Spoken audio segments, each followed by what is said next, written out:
Good morning students, welcome to Gramothan online classes. 8th का जो हमारा चैप्टर चल रहा था वही कंटिन्यू करते हैं हम लोग। लास्ट 2 टॉपिक रह गए थे इस चैप्टर के। चैप्टर क्या है? How, when and where, history का पार्ट था। तो देखिए 2 टॉपिक्स कौन से हैं? Survey become important and the second is what official record do not tell.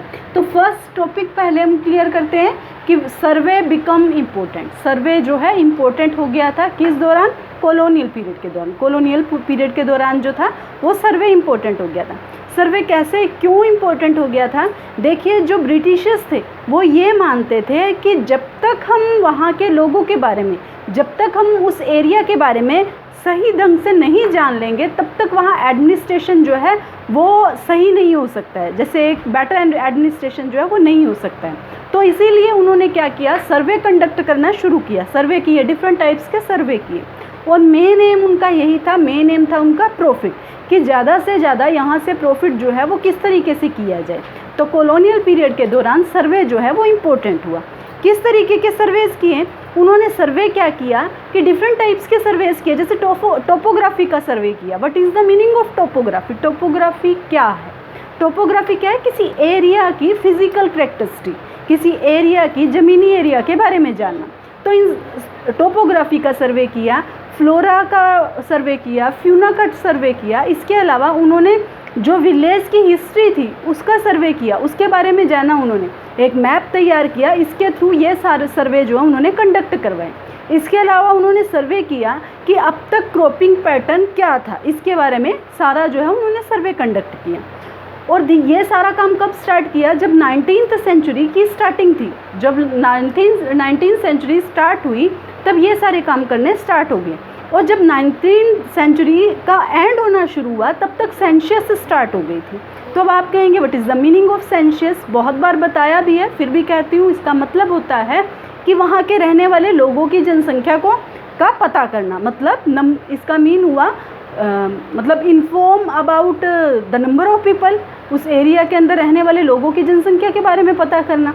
तो ये जो सेंसस था वो not know about the number of people, सिर्फ हमें नंबर ऑफ पीपल के बारे में नहीं बताता था, बल्कि ये भी बताता था कि वहाँ के रहने वाले लोगों की कास्ट क्या है, रिलीजन क्या है, उनका ऑक्यूपेशन क्या है, ये सारी चीज़ों के बारे में जो है वो उनको उसकी इन्फॉर्मेशन दिया करता था। तो इसके थ्रू वो क्या करना चाहते थे? यहाँ से ज़्यादा प्रॉफिट कमाना चाहते थे। और डिफरेंट टाइप्स के सर्वे में से उन्होंने और भी धीरे धीरे अपने सर्वे को और भी ज़्यादा मतलब गहरा रूप दिया।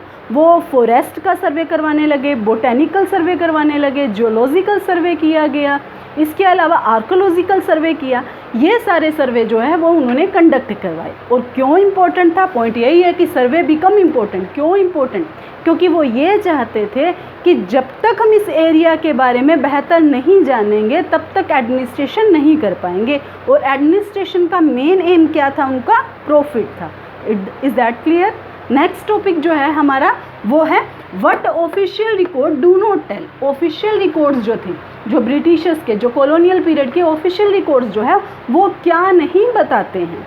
देखिए आपके फर्स्ट जो पैराग्राफ है उसमें एक वर्ड आता है कॉर्पस। कॉर्पस क्या है? कॉर्पस है वर्बली या रिटन में दिए गए टेक्स्ट का रिकॉर्ड, वो जो है वो कॉर्पस कहलाता है। तो इसका मतलब इसने ये कहा कि वो कॉर्पस के बारे में हमें बताता है और हम ये समझते हैं कि ये सारी चीज़ें क्या थी, हमें कॉर्पस के बारे में वो डिटेल से बताते हैं। पर ये कॉर्पस क्या था? एक एडमिनिस्ट्रेशन लेवल का एक शब्द है, एक एडमिनिस्ट्रेशन रिकॉर्ड है। तो हमें वो सिर्फ वही चीज़ें बताएगा, ये जो रिकॉर्ड है ये हमें वही बताएगा जो ब्रिटिशर्स सोचते थे, जो ब्रिटिशर्स करना चाहते थे, जो ब्रिटिशर्स ये चाहते थे कि जो आने वाली पीढ़ी है, जो नेक्स्ट जनरेशन है, जो उनके बारे में जाने, वो सारी चीज़ों का रिकॉर्ड उन्होंने हमें बताया। तो देखिए इसके लिए एक शब्द आया है पोस्टरिटी। पोस्टरिटी का मतलब है नेक्स्ट जनरेशन, आने वाली जनरेशन जो है वो उनके बारे में क्या कुछ जाने। ये सारी चीज़ें जो है उन्होंने लिखवाई। पर उन्होंने हमें क्या नहीं बताया? उन्होंने ये नहीं बताया कि जो उन्होंने किया उसके प्रति रिएक्शन क्या थी, जो आम लोग हैं उनकी रिएक्शन क्या थी, जो लोग हैं जो पीजेंट्स हैं उनकी रिएक्शन क्या थी। इन सब के बारे में उन्होंने हमें नहीं बताया। तो इट मीन्स हमें इन सब के बारे में नॉलेज कहाँ से मिलेगी? हमें पास्ट के बारे में तो जाना ही नहीं जाएगा। अगर हम एक तरीके का व्यू देखते रहेंगे तो हमें तो पास्ट की सही नॉलेज मिलेंगी नहीं। तो पास्ट की सही नॉलेज देने के लिए और भी बहुत से एडिशनल जो भी लिखित सामग्री थी, जो भी रिटर्न रिकॉर्ड्स थे, और भी बहुत से तरीके के थे। जैसे कौन से? एक तो जो लोकल राइटर्स थे जिन्होंने लोकल में लिखा, उन सब से हमें पता चलता है कि उस एरिया के लोग क्या जानते थे। इसके अलावा जो ट्रैवलर्स आए मतलब जो बाहरी लोग आए, जैसे हमने पढ़ा था पिछली चैप्टर्स में पढ़ा था, पिछली क्लासेस में पढ़ा था कि चाइना से चाइनीज़ ट्रैवलर्स जो है वो इंडिया के अंदर आए थे और उन्होंने इंडिया के बारे में बहुत कुछ लिखा, उनसे हमें पता चलता है।